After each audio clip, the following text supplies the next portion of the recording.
So We Get Outdoors Nation, how often do you get to have a professional adventurer, taxidermist, mother of wolves, homesteader, and naked and afraid survivalist all in one person? Well, today we've got that person in one unique package of Sarah Bartell, all the way from Washington State. Sarah, welcome to the podcast. Thank you for having me. Oh, it's super cool. It's super cool. Now, people best know you like in the media world for Naked and Afraid, and we'll come on to why you've chosen to go on twice, because that's a whole bizarre conversation on its own, I'm sure. But what else should people know about Sarah? I guess I'm completely self-taught on all the stuff that I do that covers things like photography, taxidermy, survivalism, all of it, really. I started out as just having a personal interest in the hobbies that I got involved with, and then turned it into something more. And every step of the way, it's just been an amazing thing to see the evolution of how it's gone. That's incredible. You mentioned taxidermy there, and when I was doing some research on you for this interview now, I was like, taxidermy. If I can just imagine the 16-year-old version of you going into a career guidance counselor and them saying, oh, you should do this and this. And you're like, no, actually, I want to take dead animals and stuff them. How do you get into taxidermy?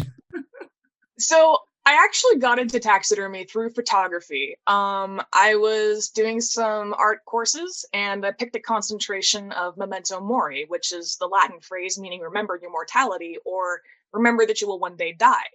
So I was hanging out a lot in the woods. I was finding skulls. I was finding bones. I would take them home. I would clean them, and then I would use them as props for photography. And once I started doing that, it just became more and more fascinating to me, like the natural history aspect of it, understanding more about the anatomy of the animals, all that kind of stuff. So I finally found a way to turn that personal fascination and being close to nature into something that I could do as a career. So I started my business when I was pretty young. I started selling stuff on just, usually just animal skulls, bones, jewelry that I'd make out of those things. And it culminated into something that sort of just took a life of its own. So I never really intended to be a taxidermist per se. It's just something that sort of evolved from a personal passion, which seems to be a recurring theme in my life. That's cool. That's awesome. So let's just zip back to the 16-year-old version of you. What was that career guidance of the 16-year-old? Or what did you want to do age 16? And how has that now? Well, obviously, that may well have transitioned to something completely different. Yeah, I think at 16, I still wanted to be a professional photographer. I was at that time making a good bit of money doing my photography stuff, but I didn't realize at the time like how difficult it is to actually make a living doing it. I think after the reality of that kind of set in, it was time to focus on bigger things. And that's what got me moving towards, doing more of the taxidermy stuff as a side business. That's crazy. And are you doing, are other people supplying you with animals that they want you to take care of? Or are you just finding the animals yourself and then repurposing them for other people's benefit? It's a little column A, a little column B. I do a lot of custom commissions for things. Actually, let me pull something down real quick. This is cool. Show me. So, you ready? Yeah. All right. That's a bear. That's incredible. Yeah, so this is a grizzly bear. It was actually a piece that was not deemed suitable for traditional taxidermy because somebody just cut it off here, like right at the shoulders. I don't know what they were quite thinking or what they had in mind, but I decided that since it didn't really have a purpose, I was going to turn it into something that, could be functional and fantastic at the same time, and ended up making this bear headdress. So this is the kind of stuff that I do a lot of. You see a lot of people who are performers or like Hollywood movies and stuff have used my work. This is the kind of stuff that I really enjoy doing. Being able to make something that would not have had a regular taxidermy purpose and using taxidermy to then give it a purpose outside of the realm of taxidermy specifically. That is one of the freakiest things I've ever seen, if I'm to be completely honest. And I've seen some freaky. Oh, yeah. It's even got the glowing eyes on it. Like, the eyes actually do glow when the light hits them. That's the very first thing that caught my eye when you popped it on your head. Was I'm like, whoa, that's a little bit too real. I mean, that is the goal of taxidermy. It's bringing new life into something.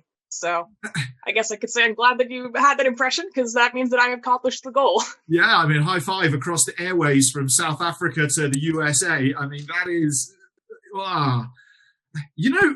In my world, I think I've seen some pretty bizarre, weird and wonderful things, and that's definitely there with bizarre, weird and wonderful. Thank you. That's incredible. Sure thing. Happy to oblige. So, how did you transition from taxidermy to ending up on Naked and Afraid? How on earth did that happen, or why? So this is kind of a funny story. I do not own a TV out where I live. I don't really watch a lot of television. And all the wolves are going to start howling here soon. I don't know if we could pick that up on the audio. Maybe? Can you hear it? Oh yes, I can. Okay. So this is a nightly occurrence. This is their ritual. Hey, let's talk about the wolves then. Sod Naked and Afraid. Are these your wolves? Are they pets? Are they roaming wild? Tell me about them. So I raise and work with wolf dogs. These are animals that are, to varying degrees, part wolf. We have everything from animals that are about 25% all the way up to 95% wolf. Quite a few of them are rescues. Some of them are ones that came from friends of ours. We have one idiot over here who was plucked off of Mount Rainier because somebody had dumped him out there. And Fish and Wildlife took a look at him and said, "That's not a wolf. This is not our jurisdiction. Can somebody get out here and take this animal away?" So I kind of volunteered for the position and spent 6 months tracking him all up and down Mount Rainier until we finally caught him at a bait station. Had built a trap that was about a 10 by 10 and just kept feeding him inside of that until he was comfortable enough to go in and out without even questioning it. And then we used a piece of monofilament line that went to the neighbor's cabin. They watched the spot, saw him go in, pulled the line, closed the gate, and we caught him. Wow. Yeah, so that was quite an adventure. But yeah. And see, like, what are you just looking after the wolves? Are they pets? Are you training them? Are they for movies, or is the aim to release them one day? How does it all work for you? No, these are all animals that would not do very well in the wild. Caspel is a prime example of that. He's the one that was running loose on Mount Rainier. And until we set up the bait station, he was actually starving. He really didn't know much about how to obtain his own food sources. He was eating garbage. He was approaching strangers. He was just kind of making a little pest of himself up there. So a lot of folks in the neighborhood were just fantastic in helping us catch him. So that was a pretty cool thing to see. But as far as what they are to me, I look at them as being companions. They're not exactly pets. They're not an animal that you can just have, living in the house full time or anything like that. They are very high maintenance animals. I do not recommend them as pets to the majority of people that see them and say, "Oh, that thing's beautiful." Yes, they are beautiful, but there's a lot of work that goes into them. So for me, it's kind of a full-time responsibility looking after this many. How many do you have?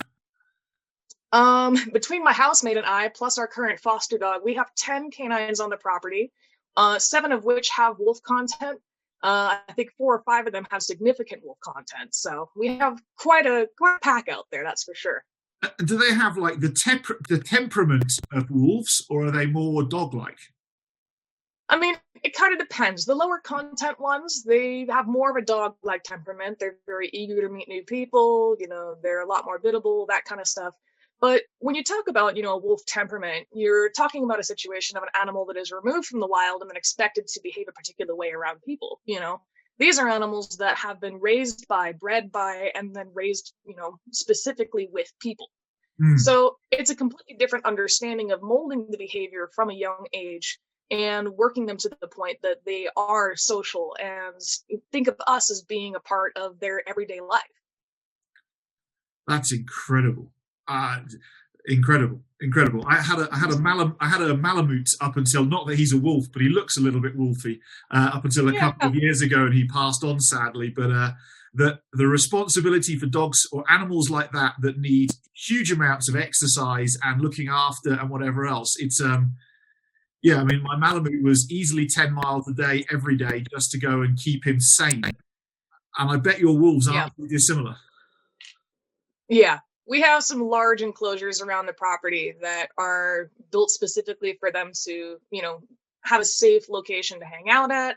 That way they're not going to run off down the road and chase the neighbor's livestock or anything along those lines. It'd be quite the thing to look out the cabin window and just see a wolf chasing a goat through a field, You don't want that. So we have containment. We have a lot of enrichment and stuff that we do with them. We also take them out on hikes with us quite often. So Ayla, she's my youngest. She is 95% wolf on paper, and she is a fantastic hiking companion. So that's one of the things that's really cool about these animals is that, with the proper early socialization, you can have them as an actual companion animal. But again, like I said, it's a lifestyle that you build around them because they're not going to change their life to suit yours. You have to change your life to suit theirs. Yeah. Jeepers. That's I take my hat off to you. That's massive respect. That's a huge undertaking. And wow. So I got caught up in a controversy though the other week around wolves, and I might have opened my mouth in the wrong way, which happens on occasions. And if it does with you, I apologise. Don't worry about it. But what are your views? And this is the controversy was around the reintegration of wolves into Yellowstone, and my view was that the people who reintegrated the wolves into Yellowstone maybe weren't quite as well educated around reintegrating animals back into the wildlife as they could be, because I get caught up in there being as many pros as there is cons for it. What are your thoughts? It's kind of a fascinating concept because, like you said, there are a lot of pros and there are cons to this entire, process of wildlife reintroduction, especially when it comes to a keystone species or an apex predator, or in the case of wolves, an animal that is both. Then it starts to become, a circumstance where you do have to weigh what is good and what is bad, and are they going to balance themselves out? I think that by and large, in the case of wolves, when they are properly managed, they are a beneficial aspect of an ecosystem. The problem, though, is that you have situations where they are not being managed consistently. So you have population booms, and then you have, population busts. And then it starts to cause a bigger issue where it's difficult for the ecosystem to sort of regulate itself out given their presence. I think that that's one of the problems that we see a lot of is you have people that are either so far on one side of the spectrum that they want to, smoke a pack a day, kill all the wolves. You have other people that are so far on the other side of the spectrum that they don't want to ever see, a situation where a wolf has to be removed from the population, period. The answer, as in many things, lies somewhere in between. And that's what needs to be, maintained over a long period of time before they can really start to understand and focus more on what the true purpose of these animals are in the ecosystem. Because it struck me that yes, there originally were wolves in Yellowstone. Yes, the ecosystem as a whole managed to self-regulate itself to a greater or lesser degree. But we're equally talking hundreds of years ago. And at that point in time, there wasn't farms and all those things around which actually feed us. Whether they should feed us or not is irrelevant. They do actually feed vast amounts of the population.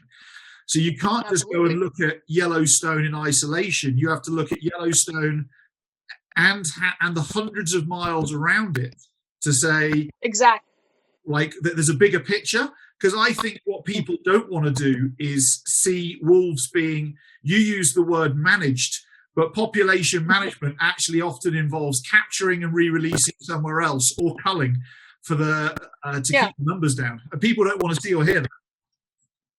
Oh, no, of course not. It's an unfortunate reality in regard to wildlife management that occasionally they do need to be removed from the population, whether that means that they're going to be captured and relocated or captured and brought to a wildlife facility or just culled in general. It's a very complicated situation. And I would like to believe that the people who are studying these populations are utilizing management in a responsible way, but it's difficult to say without being directly involved or having the insight to, what's going on behind the scenes to really know for sure. So my understanding of the situation is that, going to one extreme of, oh, we should kill them all or we should eradicate all the wolves, that's not going to work. And again, like I said, the other aspect of, just leave them all alone and never, ever do anything to, remove a problem wolf or anything like that. That's also not the answer. So, that's where I stand on the subject is as a personal, wolf lover myself. I believe there does need to be a balance. Yeah, well, because the only other way to achieve a natural balance is to frankly just remove human beings from thousands of miles around somewhere like Yellowstone and say, by removing ourselves, and that's not physically possible. Yeah. No, it's an unrealistic expectation. And, the other thing that people often forget is that humans are a part of the ecosystem, and that therefore makes it part of our responsibility to maintain that management. So whether or not we're looking at it from, a perspective of we're doing so for our own self-preservation or we're doing so for scientific management, like there needs to be that middle ground. Completely. And also, I think with wolves, we don't get to... So one of the things that I've heard and read about is farmers complaining that livestock are being killed in increased numbers, so on and so forth. But we're assuming that the wolves are 100% responsible for this 100% of the time, whereas there's mountain lions, there's all sorts of other predators out there who will happily take on a sheep, a cow, or whatever it might be. So we can't actually just assume the wolves are the bad guys. Yeah, absolutely. One of the most common predators of livestock that people hardly even, remember to register is actually feral domestic dogs, which unfortunately also ends up looking a lot like a wolf attack, when you see the circumstances thereof. Quite often I have had people call me and say, hey, I have a dead sheep or a dead alpaca. I don't know what killed it, but, Fish and Wildlife came out and they said that it was a domestic dog. I'd like a second opinion. Can you come and take a look? I'd say 9 times out of 10, it is indeed a domestic dog. We don't really have a lot of wolves out here, but that's the first thing that people jump to is they want to believe that it is, the big bad wolf. It's a very highly demonized animal. So it's unfortunate that that's, sort of circumstance around it, but you are right. Not every kill is from a wolf. So the wolf is this highly demonized animal, but what's the reality of a wolf? I fail to believe it's this vicious, slaughtering, murdering, like predator that's just there to kill anything in its path, like 100% of the time. Yeah, I will say wolves are actually quite goofy animals. Like the little shenanigans and stuff that they get into, their little personal, body mannerisms, all that kind of stuff. They're very unique as individuals. And moreover, they want to have fun, They're very motivated by this want to express themselves and to enjoy life. So a lot of people will think of, oh yeah, big bad wolf, running up and tearing all the guts out of a moose or something like that. That for them is survival, but it's not what they are. What they are is something that is far more encompassing, a lot of other aspects. They are fantastic when it comes to raising their families. They are very protective of their own.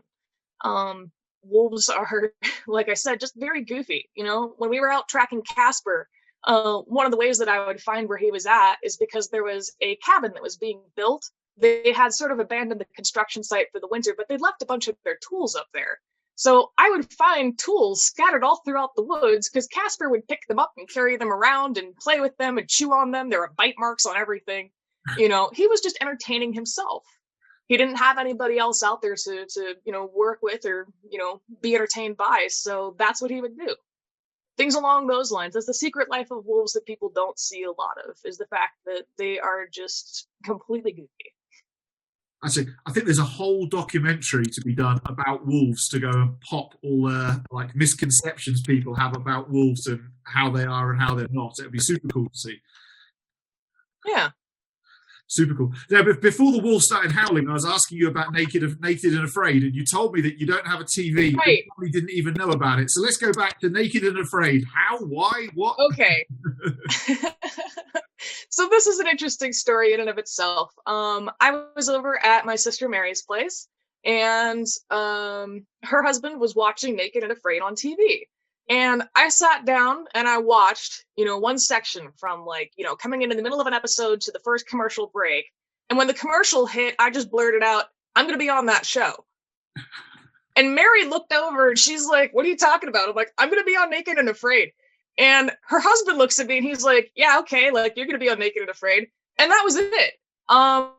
We kind of just didn't talk about it for quite a while after that. I think a few years passed, and then I never sent in an application. They actually reached out to me and asked me if I would be on their show. So at that point, I said, "Yep, here's the moment that I called it. I knew that this was going to happen. Let's do it." So that's how I ended up doing Naked and Afraid. A couple days later, they were flying me out to LA for my final interview. Apparently, they liked me for some reason, and I was being sent to Ecuador a couple months after that. That's freaky how the world can work, how you can put something out there and say, "I'm going to do that," and then they get in touch with you, because everybody would have thought you did some crazy application process and chased the producers and wow. I mean, there is a little bit of that, they do a lot of interview stuff and, screen you and everything to make sure that you're not going to have a mental breakdown while you're out there or anything like that. But, it was still a very bizarre circumstance of just blurting it out, saying, "I'm going to be on that show." And then a few years later, them saying, "Hey, it's time." So that worked out really well. And so the first time you ended up in Ecuador, tell me, how was surviving Ecuador? Ecuador itself was absolutely gorgeous. The people there are super friendly. It was an amazing place. The location that we had for survival, however, was very low on resources. And that was one of the big issues that, I encountered while I was out there. We only saw maybe 3 different mammals while we were there. There was a whole bunch of monkeys that would come in every evening so that they could shake the leaves above our shelter and then pee on it, because why not? There was a big cat that walked through our camp. I had tracked him the day before, so I knew exactly what I was up against, when it happened in the middle of the night. I heard him and I woke up and I'm like, "Yep, that's the cat. Everybody on alert." And the last mammal that we saw out there, aside from our camera crew, was cows. Feral cattle that had just sort of passed through the area going down to the river. But I asked if I could make burgers and they told me no. So unfortunately, there was no eating of the cows. Did you manage to eat anything in that 3 weeks, or you were out there? So we did actually end up having a little bit of food. Almost all of it was plant-based, aside from the lemon ants that I was eating. And I was eating about a chicken nugget's worth of those ants like per day, which was kind of a process, but it gave me something to do. And they do taste exactly like lemon. It's like just slicing a lemon in half and squeezing it into your mouth. So the familiarity of having, a flavor like that was good. And they themselves really, didn't taste too bad. I could feel my energy coming back when I would eat them. So that was a really cool thing. And also, in general, I feel like insect protein is such an underrated concept in a lot of westernized culture. So you have places that have, diets that actually include insect protein specifically as like a percentage of what they eat. Here, it's 0, So it's kind of neat to actually experience that and start to understand more about the necessity of that. That's incredible. And obviously, well, not obviously, but you did get dumped out there in the middle of nowhere with somebody else who was equally naked and afraid. How does that work? Like some random dude, well, it will be a guy, but like a random stranger who you're like, "Here's you and him for the next 3 weeks. You're both naked. Get on with it." How does that pan out?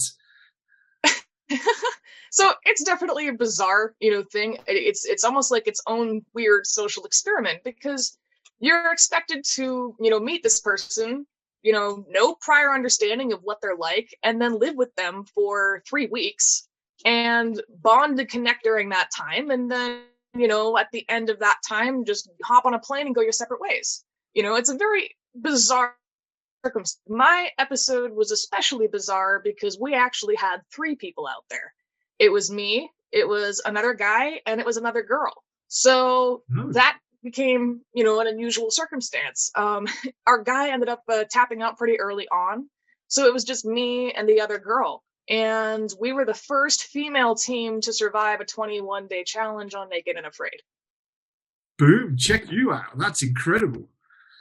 That's incredible. Now, we interviewed EJ Snyder a couple of months ago. Oh, I don't yeah. know whether you know EJ or met EJ, but obviously he's a Naked and Afraid person who's been through multiple episodes or multiple series. Yeah, EJ's a badass. He is a badass. He's absolutely hilarious. He sent me a WhatsApp about a month ago going, hey, we can't talk.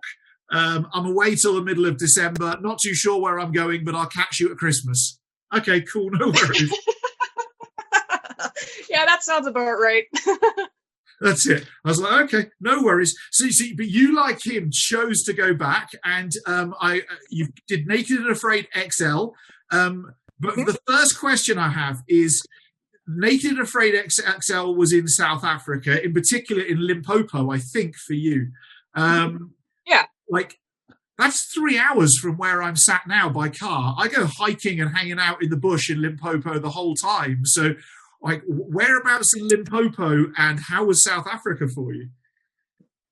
First of all, South Africa was absolutely amazing. I'm a little jealous that you live in an area where you can just walk out the door and see that kind of stuff. You know, that's just phenomenal to me. I've dreamed about Africa since I was a kid. I've always wanted to go there. Now that I've been there, I want to go back. The area that we were filming in was Mapungubwe, and it was a large portion of privately owned property out there where some of the animals that existed there had not seen people before. So I was in the middle of an OTF interview, and a water buck, the biggest one I've ever seen, just walks right up behind me. And I'm like, where's the bow? Like, can we get the bow down here? But I mean, it was just phenomenal. He's so close, you know, you could smell them. They smell musty. They got a stink to them. But I was just not expecting that. So that was really cool.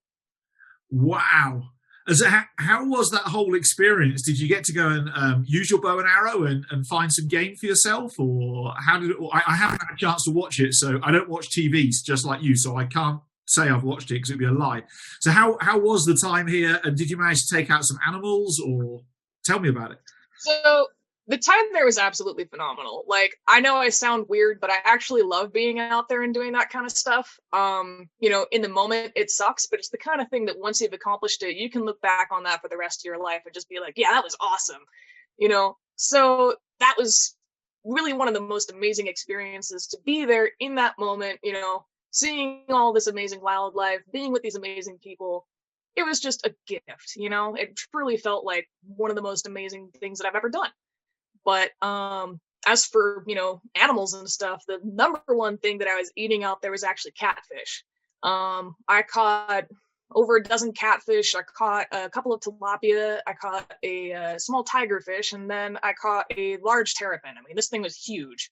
So that was what I caught and had, you know, introduced to the situation. Although I don't know how much of that they actually showed, because they'll show like a section of, oh yeah, this person caught a fish, and then they move on to the next thing. And they don't show every single animal that you catch. So, you know, that's just kind of how it goes. It's television, you know. But my buddy Wes, man, he's a badass. He shot 2 Klipspringer and an Impala. So we had quite a bit of meat while we were out there. Protein almost every day of the challenge. I was going to say, if you've done 2 Klipspringer and an Impala, you're not going to go hungry for quite a while. No, it worked out pretty well, all things considered, you know. It was a vast difference from the way that things were in Ecuador. Actually ended up turning one of the bows that we had into a crossbow, because my other partner, Gwen, she was in a car crash and injured her shoulder. And she had a difficult time drawing the bow. So together we sat down and built this crossbow that was actually functional. I mean, it was crazy. I took a shot on a really, really large kudu, a female kudu, and unfortunately missed by like just a hair. I mean, it was just so crazy to see that something like that could actually work. If I had just a little more time out there, I think that I probably could have killed something big. So that's a pretty awesome experience. Have you eaten kudu? I have had Kudu Biltong. After we got back, we finished filming, you know, they'd bring us over by the markets and stuff as we were heading out. Say, all right, stock up on whatever you guys want. And I saw that they had Kudu Biltong, so I got some. It was really good, actually. I was kind of impressed with the flavor. I was hunting at the end of August, and we, amongst the group of us, we managed to shoot 2 female kudus, and the fillet inside the kudu when it's like 40 minutes since it was shot, and then cook the fillet once you've obviously skinned it and gutted it, whatever else. It is the nicest fillet I have ever had in my entire life. It's just like you can cut it with a butter knife. That's how soft and succulent it is. It is incredible. Oh, you're making me regret missing that shot even more now. Come back. I've got a house. I've got a spare room. I'll take you places. How exciting would that be? Oh, man, I would love to go hunt in Africa. That's been another dream of mine. And I kind of got the bug for it while we were out there filming Naked and Afraid. So, yeah, I'll have to give that a go. Do it. You're always welcome. So tell me, like, obviously you're in a big 5 area, right? So there's no shortage of things that could decide to bite you, eat you, and anything else. How do you manage your safety at the same time as surviving? So we actually had a camp. My first camp that we built out there was right on a section of the Limpopo River where the majority of the river had dried up. So at that point, it's essentially just a pond, or really a puddle. And there were crocodiles, and I mean a lot of them, living in that body of water. So I think it was the first or the second night that we were there. They crawled up out of the water to come investigate where we were at, and we had to build the boma around, that was our shelter. They were close enough that we could literally hear them breathing. We could hear the low rumbles that they were making. They were probably only about as far away as the boma was thick. So at that point, John and I picked up a couple of rocks and just started hurling them. And apparently that was enough to get them to be like, all right, maybe we don't want to test out these monkeys. And they went back into the water. But it was definitely a scary situation. On another occasion, we heard some elephants that were passing through. And by this point, it's probably middle of week 2 or 3. We've become accustomed enough to the elephants that, we hear them pass and we don't even really get up to go investigate. It's night, we just sleep, they pass, everybody goes about their business, and it's fine. But for some reason, this herd of elephants was being trailed by a male that was kind of off on his own. And he started coming a little too close to the boma. So I stood up from where I was sleeping and I started clapping my hands at him and yelling, which was, what they'd advised us to do to intimidate the elephants to back off. This guy did not. It's pitch black outside, so I can't see what's going on. All I know is that as I'm clapping and yelling, my voice is getting closer to my own face. It's like somebody's just picked up a sheet of drywall and started walking towards you while you're talking at them. I realized at that point that he was actually bluff charging me, so I started screaming, too close, too close. And eventually I ducked down back behind the boma and waited just a second longer for him to get a little bit closer and then pop back up again. And I think that me disappearing and then reappearing, I don't know how good their eyesight is or anything like that, but it worked. It was enough to get him to go off and do his own thing again. But for that split second there, your heart is in your throat, sure what's going to happen. This thing can just bull right through a boma like it's, chopsticks. So I had no idea what was going to occur. That was probably the most hair-raising situation that I encountered over there in Africa. Wow, you're very lucky. One of the guys who works for me, his son got killed by an elephant 4 days ago in Malawi. And I'm sorry to hear that. Yeah, it's horrific. I mean, it was quick and I suppose as painless as any death could be. He got kicked in the head by an elephant as he's trying to, as the elephant's kind of hanging out around there. It's in Malawi. It's a very rural area around a little village, and they were trying to spook it and make the elephant go away. And the elephant lashed out and kicked you. You're very elephants. Yeah. We got charged as well. I've got elephant stories. I was in my Toyota Land Cruiser early in January this year, and we got charged by an elephant. And I was convinced that it was going to catch us and flip us upside down. I don't know. And there's also something about the males, because you know that I don't know how much you know about the so that the groups of elephants you see are a matriarchy. So there's a female that's in charge. Yeah. And when the that's kind of what that's kind of what tipped me off, when that herd went through, and then there's just one that was lagging behind. That's why I guessed that one was the male. The other group just really seemed like they were agitated by him coming up behind them. They didn't want him around, so he was already kind of agitated.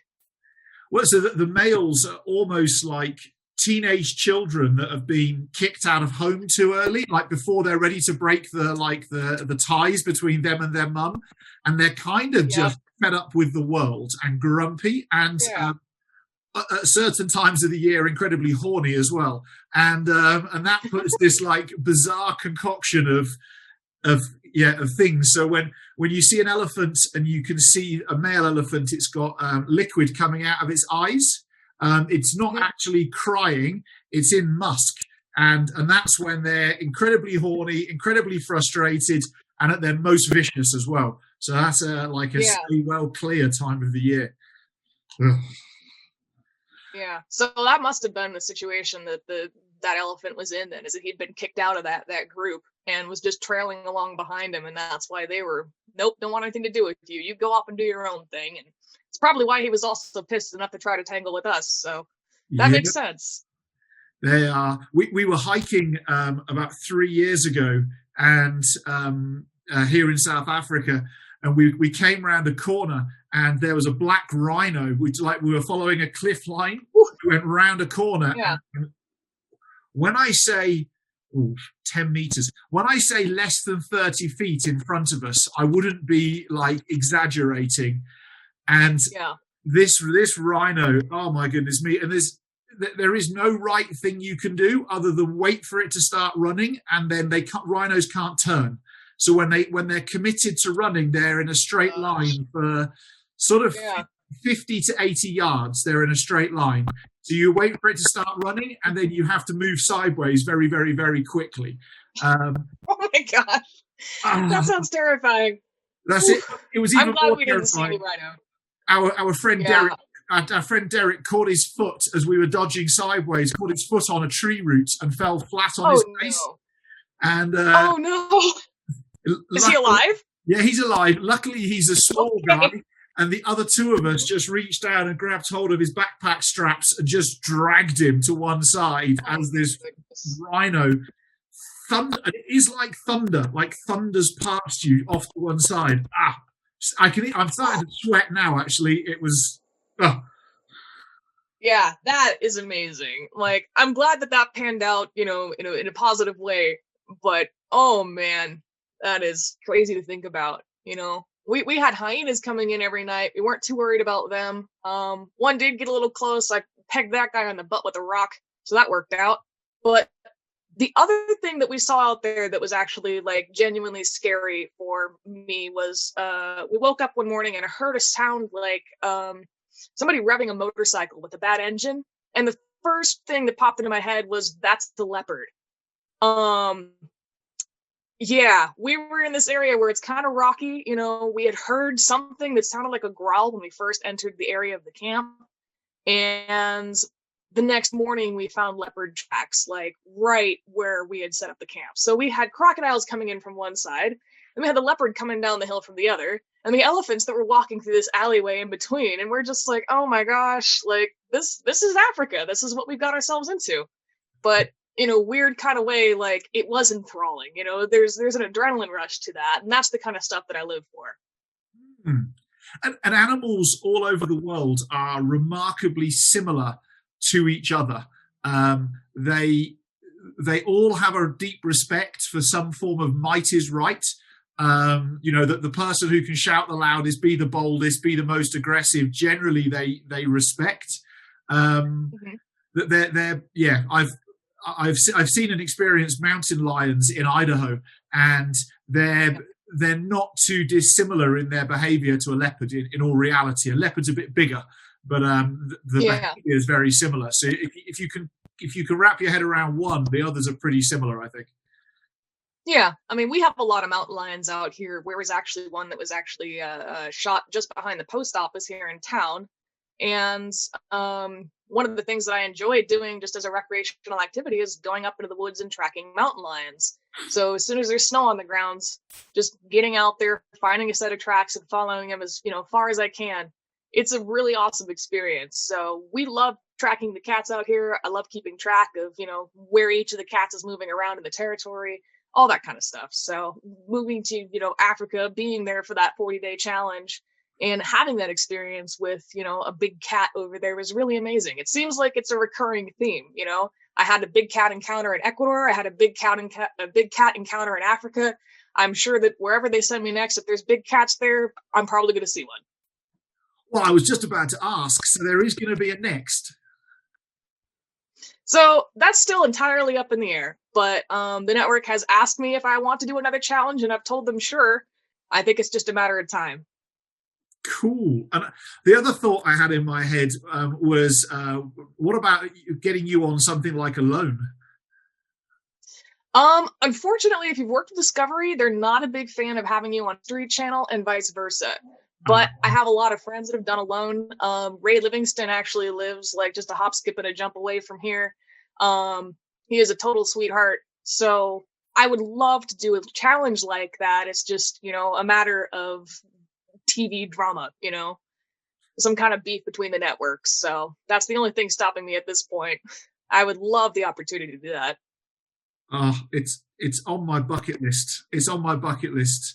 I got completely enthralled by the episodes they did in Patagonia. I don't watch much TV. Yeah. Alone is the exception. Patagonia and Mongolia. I was and I interviewed Dr. Nicole. Is it Apelian? Can't remember how you pronounce her surname, but she's been on Alone twice. She's got multiple. Is she the one? Yeah, is she the one from Oregon? Yes. Okay, yeah, I'm familiar with her. I wouldn't say that, I'm close friends with her or anything like that, but we do run around in a lot of the same circles. So, yeah, that's really cool. It's a small world. So yeah, I could happily take myself off to Mongolia and disappear for a while. And who needs a camera? Right? Yeah, that's one of the crazy things about it, is even if there weren't a camera there, I would still love to do all these challenges, all these experiences. I don't know necessarily what it is that, fully inspires me to do it, but I know that I want to do it. That's just kind of how I've always been. What is it you found out about you as a human being by being deprived of, well, I suppose Naked and Afraid, you're deprived of food, you're deprived of people you're deprived of your clothes. What is it that you learn about you from that experience? Ooh, that's a good question. I think that one of the best things about doing a challenge like that is the level of self-confidence that it gives you. You're stripped down to just the basics and you still have to survive. It's not a matter of, waffling over whether or not you want to. It is, you have to. And I think that once you get to that point, in your life, you can dig into something that you've probably never really experienced before. There is just this well of power in every single person. And I think that very few people have ever been in a situation where they've actually had to truly tap into it. But doing Naked and Afraid is one of those things that definitely does open up that well. And it's just really crazy to actually experience it, not once, but twice. The first time it happens, you're kind of like, okay, this is a little weird. Why am I still going, after all this other shit that's going on? But once you become accustomed to it and start to embrace it, that's when you really start to learn who you are. And I think that was one of the greatest gifts about doing that challenge. So what have been the positives of being on Naked and Afraid for you? Not very many people get to go and do what they love and do it on TV and, I suppose, then get random people like me say, hey, Sarah, do you want to come on my podcast? What's been the upsides for you of being on TV and being on Naked and Afraid? I have met a lot of amazing people, especially other cast members from Naked and Afraid. And I think that's been one of the really cool parts, is being able to connect with other people who have been through a similar, it is a stressful situation. And connecting with them has been one of the coolest things about doing the series. I've also reconnected with my birth mother, after we filmed in Africa. And that was kind of a cool circumstance. We were actually in the process of doing a wolf dog rescue situation for a friend whose house was nearly destroyed by wildfire. And she had a bunch of wolf dogs that she had nowhere else to go. So we went up there, we helped her catch all these animals, many of which were like sanctuary status situations where they had been rescued. They were not socialized to people. They were more of what you expect from like a wild wolf type behavior. So we got them in crates, we brought them down here, we built enclosures for them so that they had a safe place to be, and we just waited for the wildfire to pass. But during that time, it was just me and my housemate at the homestead, and there was no way we could manage the whole situation on our own. So I put a call out for volunteers, and my birth mother was one of the first people to say, I want to be there. Like, let me know. I'll get on a flight and I'll fly out and I'll finally meet you and I'll help you guys out. So I said, why not? Let's do this. And it was a really amazing experience to like finally reconnect with that part of myself. So shortly after, connecting with a different part of myself through the experience of doing Naked and Afraid. So I feel like in a lot of weird sort of ways, it has brought me to my own and really opened up a lot of paths for me to become the person I was meant to be. That is absolutely incredible.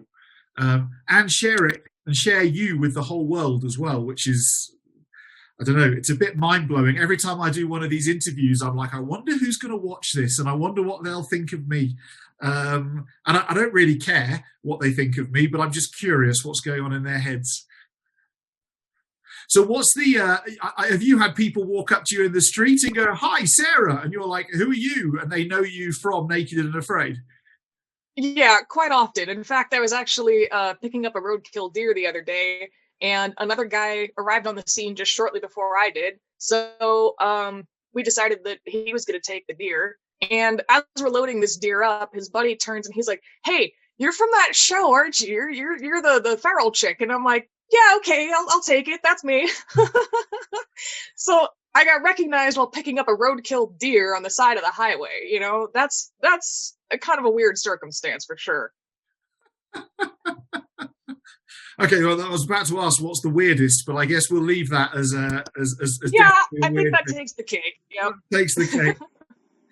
So the last thing I want us to have a little chat around is you're living off the grid. You're living in a homestead, and it strikes me that in 2020 the concept of homesteading has become very, very, very popular.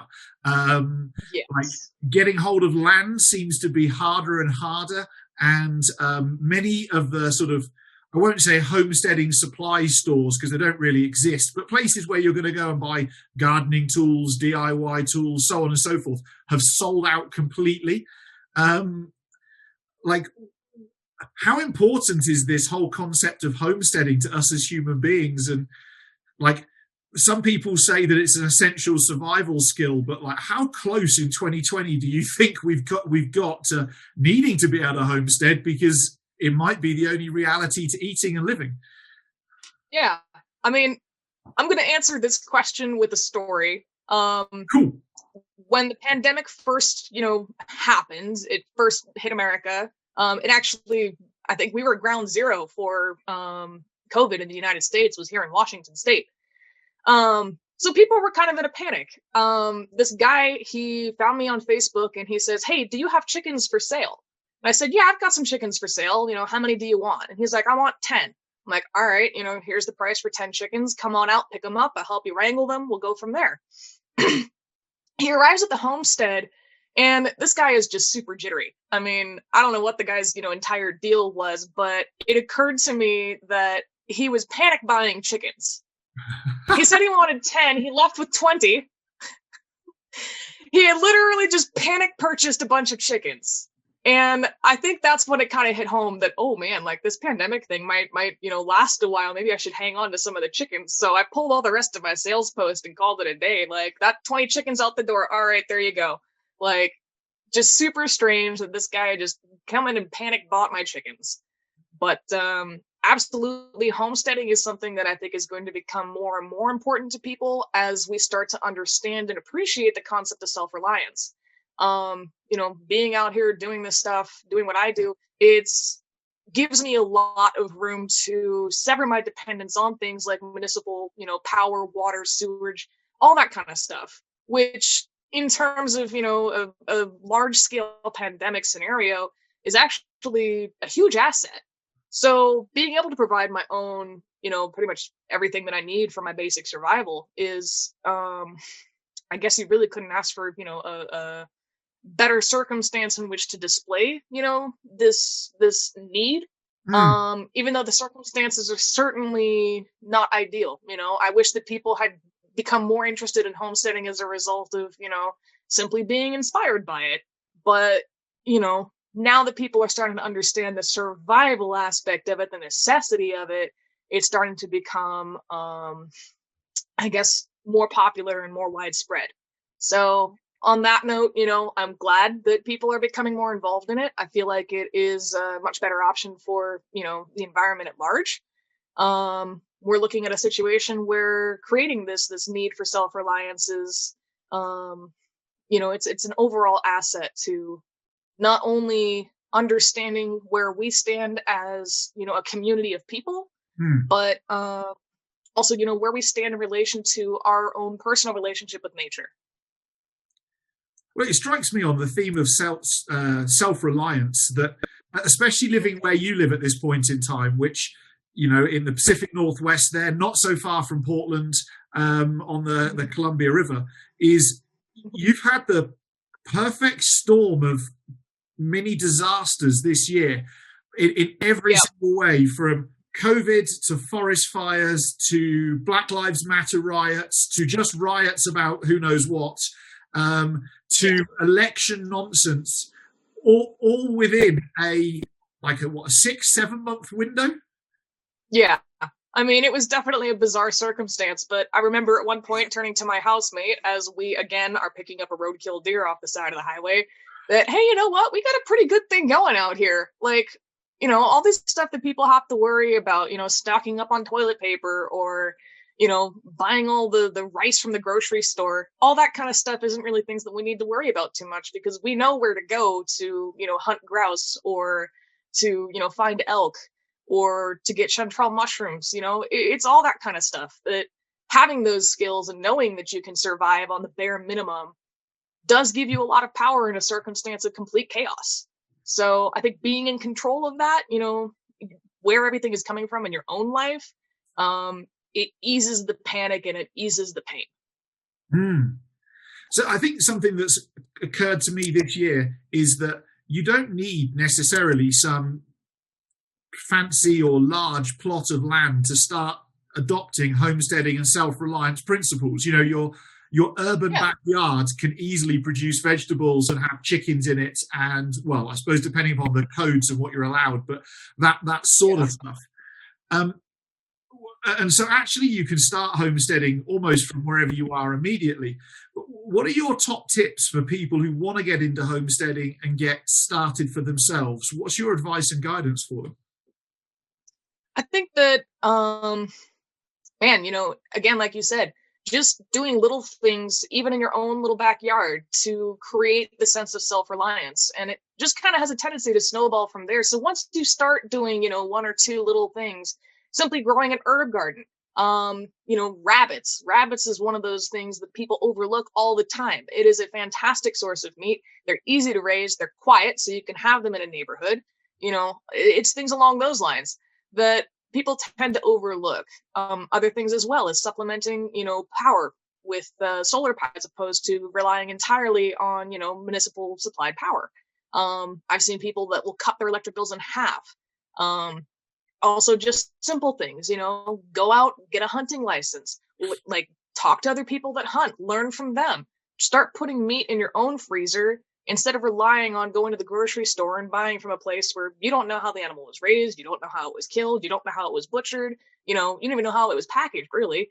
All that kind of stuff. Start to take that into your own hands and you become so much more, just self-reliant. That's the whole purpose of it. So that's my advice for people, is literally just get out there and start doing it.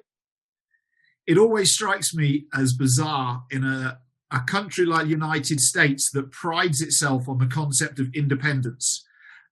just how people are willing to give their independence away and their health and everything that goes with it, and give it away to McDonald's and Walmart. Absolutely.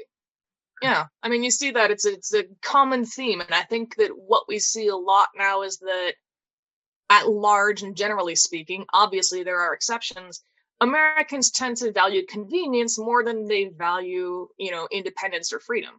So you have people that are willing to give that kind of thing up in exchange for, oh, well, I'd rather have the ability to go to a single store and get all my groceries, plus all my clothes, plus, all my kids' school supplies for the year in one place. All right, that's great, and it's certainly needed in some communities that don't have, other access to that type of, stuff. But at the same time, being able to actually go out and, fish for my own food, or hunt for my own food, or forage for my own food, all that kind of stuff that puts me in control of it. I know exactly where it's coming from. I know exactly what the process was to, do everything from kill to butcher to, prepare it. It's an entire process. I've got a deer neck roast in my crock pot right now, That's actually from that roadkill deer that I picked up when the guy recognized me. He gave me some of the meat because we both found it at kind of the same time. So that worked out. But, it was an interesting thing to see that, there are a lot of people that just don't question, where does this meat come from, or where is this vegetable grown, without realizing both, the environmental impacts of supporting a large industry like that, and then also the health impacts on their own personal life. I have a challenge. This is something I've done personally, and a challenge for people. And if you're a meat eating person, which is people's choice whether they eat meat or not, but go to an abattoir and see how cows are killed, and then go on a hunt with a good hunter and see how a deer dies, and you will change your perspective on the world dramatically, or you'll become a vegetarian, one or the other. But equally, if you go to a commercial vegetable farm that's growing huge amounts of potatoes or carrots or whatever it might be, and go and walk around that farm and go and look at all the labels on all of the random big barrels of chemicals, and you see that the warning, like the OSHA sort of health and safety caution, don't touch this, don't consume this signs, like it actually fried my head when I was like, you're putting stuff on that it says not for human consumption. You're spraying on my carrots that are next going to go into the supermarket, and then I'm going to consume it. Like, in what part of sense does this make any sense? Exactly. Again, that's the thing where people prefer the convenience as opposed to, really understanding the entire concept of what's going into creating that convenience. So, it is less convenient to go out into the woods and forage for, chanterelles or oyster mushrooms or whatever the case. But I know exactly how that thing, came to be. And I know exactly what it's going to do when I put it into my body to give me the nourishment that I need to keep on keeping on.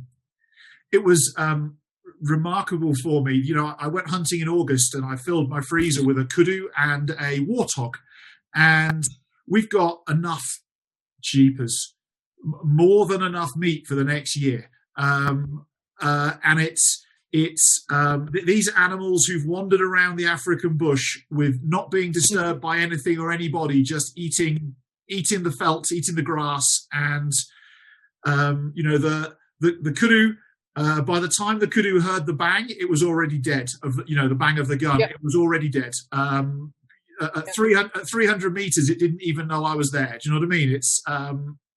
It was, and that experience, while it's nerve-wracking in some respects to be the person doing it as opposed to just buying it cling wrapped or wrapped up from Walmart, there's no antibiotics, there's no chemicals, there's no distress, there's no pain. It's done, and I actually get to feed my family with something that's, I suppose, as pure as meat ever could be. Yeah, exactly. That's essentially the way that nature intended it. It's kind of crazy to me that there's, still factory farms at all. And I think that that's one of the things that if more people took their own notion of self-reliance and actually took up hunting or fishing or foraging or anything along those lines, we'd see a lot less issue with health and, situations of, like Monsanto or anything along those lines. It's just fascinating to me, though, that, like you said, there's an aspect of convenience to it that people seem to value. And it makes sense, especially for people that don't have the time to go out and hunt, or who are, low income and can't just drive to the next town to go to a Whole Foods or something. That shit's expensive. But again, if you can create a lifestyle where you are being reliant on yourself, I don't have to pay a power bill, I don't have to pay a sewer bill, I don't have to pay a water bill, all that kind of stuff, I can then put back into the efforts that I put forth into foraging and hunting and providing food for myself. Plus, I got to feed, 10 wolf dogs, 30 chickens, a bunch of goats, all the other animals that I look after here. And the wolf dogs themselves, they eat 2 to 4 pounds of raw meat per day each. So that's, a lot of meat. But we have this fantastic deal that we do with the farmers in the area, the ranchers in the area. If they lose a cow, or, they have a horse that broke a leg, I'll come out, I'll put it down, I'll remove it from their property. Saves them the effort of having to call a rendering plant to take it away, which costs like $100 out here or something. And then all that meat can go to the animals, which is absolutely fantastic. It helps everybody. So the entire neighborhood out here, they're like, oh yeah, that girl with the wolves. They know who to call when they have some situation like that. Even the local law enforcement, if they get a roadkill deer or something like that and nobody's coming to claim it, they'll give me a call. I can run out, I can grab it, I can bring it home. If it's not good for me, it can go to the dogs. So the freezers are always full, the dogs are always fed, I'm always happy. Well, it's better that than the other option is often that meat just gets incinerated as a absolutely. Yeah. Or, just mulch down into literal mulch, the kind of stuff that people then end up putting in their gardens. So, that's kind of, an interesting way of looking at the recycling aspect of it. But, at the same time, being able to feed these dogs and being able to utilize the hides from a lot of the animals, we've tanned horse hides, we've tanned sheep hides, we've tanned alpaca, all that kind of stuff. Plus, I have the skulls that I can turn into art. It's a fantastic situation because it puts food in my dogs' bellies. It helps the farmer. They don't have to worry about what they're going to do with the carcass because I can take care of it. And then I can make some money on the side by turning this into a product that I can then sell. So it's a fantastic system. It really is. I think the more people who are off grid or even just, have dogs that are raw fed should be looking into those types of options because it's a fantastic asset in the community. It is. I think it's absolutely incredible. I love that sort of using every, I'm a big fan of that, but using every part of the animal for something positive, from art and jewelry at one end to human consumption at the other end, and then all sorts of bits of places in the middle, I think is very, very important. I was listening to a podcast with a doctor called Dr. Rhonda Patrick 2 days ago, and this kind of links back to homesteading and self-reliance. And she was talking about in the countries in the world where people get the least outside time, so the least vitamin D from the sunlight, but equally the countries in the world where corn syrup and sugar is added consistently into people's diets, the recovery rate of COVID is noticeably less, or the death rate is noticeably higher. Wow. And I was like, what? That's so, if you're self-reliant and eating the stuff that you've created yourself, you're going to have less sugar, but equally you'll be spending more time outside. And there's no hard evidence to say what she said is like definitely the case. But anecdotally, you look at the countries that have had the highest death rates, and they all have people who do very little, who shop for convenience, spend most of their time inside, and generally overconsume added sugar in their diets. Yeah, that's a fascinating concept. I've personally noticed that I've been a lot healthier since I've been living on a homestead situation. I also noticed that I get sick far less often, since living out here. I don't know if it's just the fresh air or what, but it just feels like a better way to live for me. And I'm glad that I did it. I'm just kicking myself for not having done it sooner in my life.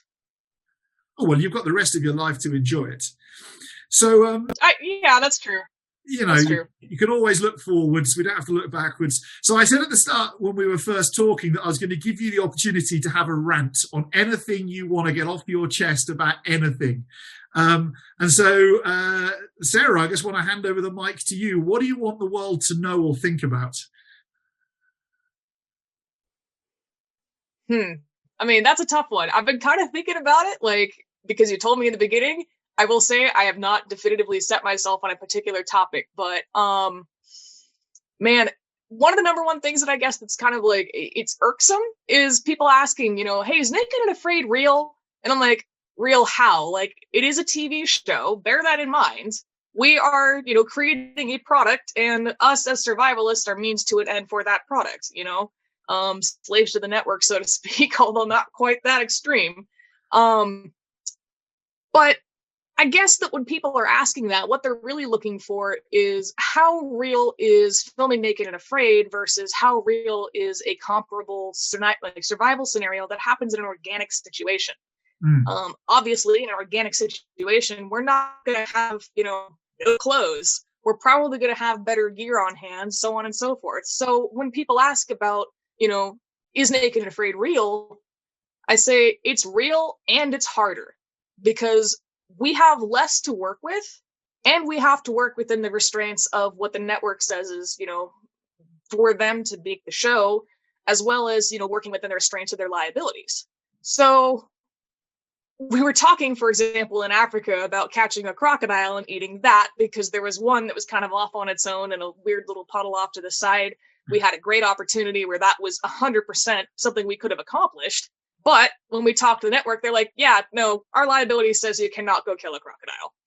So we had to nix that entire plan, which made it harder because now we're in a survival scenario where we have meat sitting in a puddle over here and we can't go get it. Working within the restraints of that is a lot more difficult than just being on your own in a survival situation where you can make your own decisions every single step of the way. So that's the kind of stuff that I think is absolutely fascinating about doing Naked and Afraid. And when people ask, is it real? It's real and it's harder. So that's something that I want people to bear in mind, when they watch a show like that we are out there as survivalists contending with so much more than what we would if we were in an actual organic survival scenario. I'd never stopped to think about that, actually. Isn't that interesting? And arguably, you're at far more risk of dying from the elephant that came through the camp, the one you were talking about earlier, than a group of you approaching a crocodile from behind. And I guess you'd spear it through the back of the head and it would die quite quickly and be of very little danger to you. Yeah.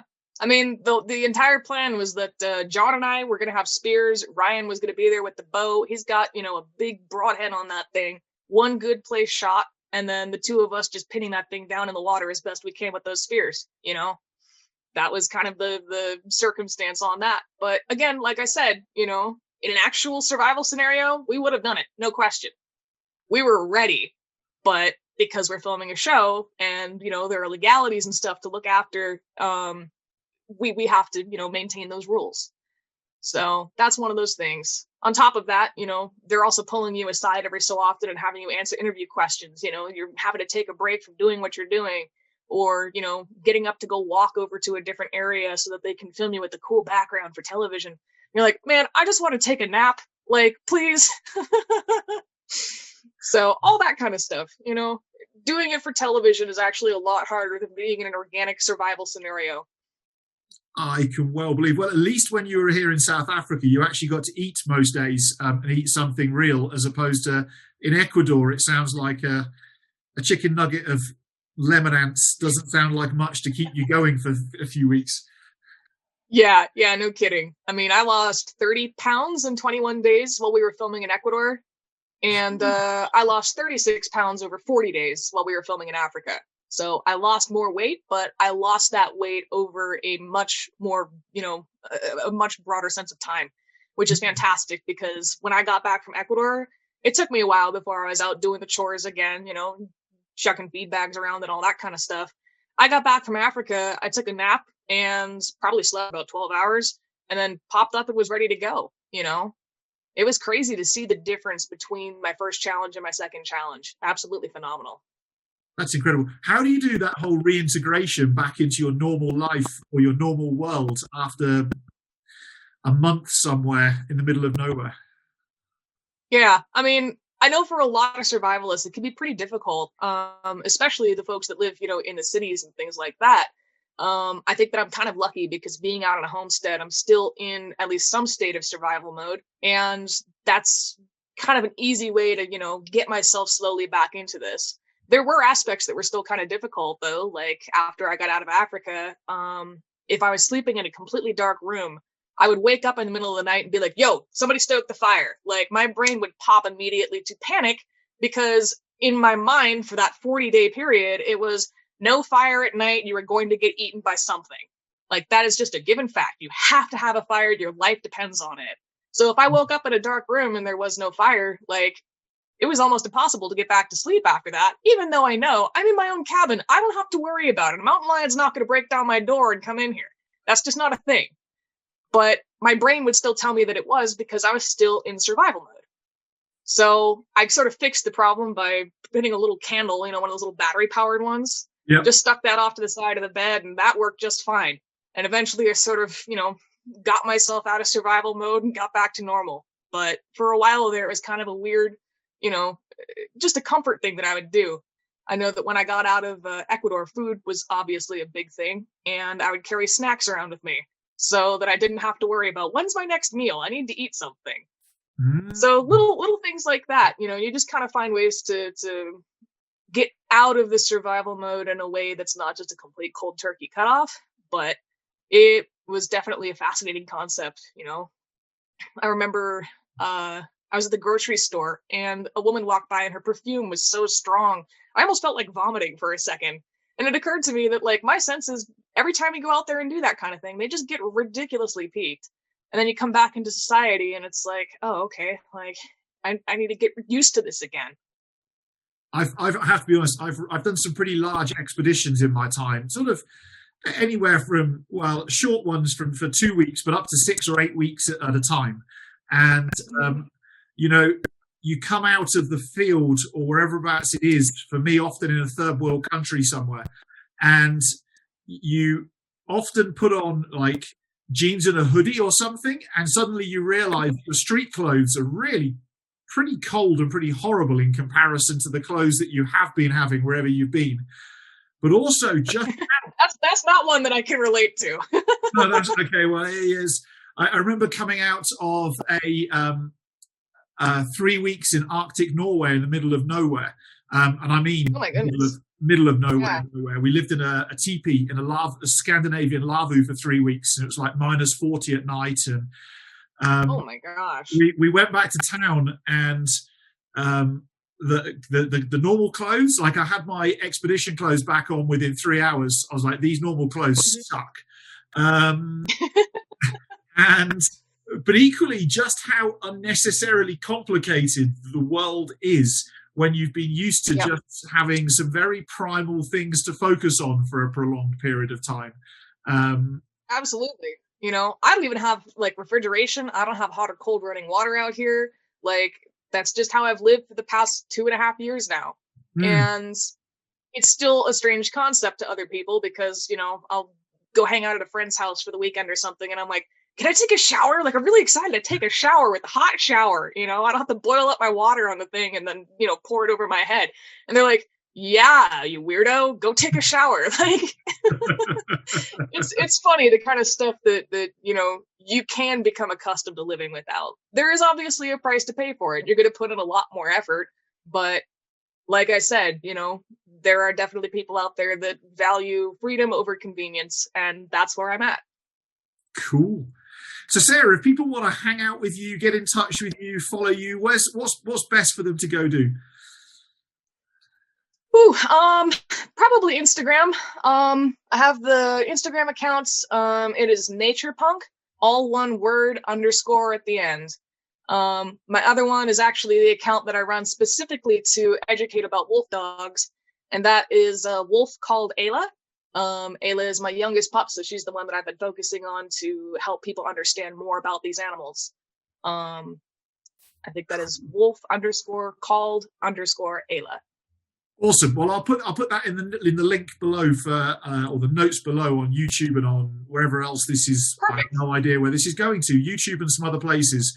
But I'll put that down there so folks go and hang out with Sarah and go and follow her adventures. But Sarah, thank you for your time this evening, your time, this morning, my time. I can't wait to find out what you're going to be up to next in the world of homesteading, taxidermy, adventuring, and survival. It's intriguing. Awesome. Well, thank you very much for having me today. It was a pleasure talking to you, getting to know you. This has been fantastic. Cool. And if you want to come to South Africa and hang out, you're welcome anytime. Awesome. I might have to take you up on that. Africa's been calling me, I tell you. Come do it.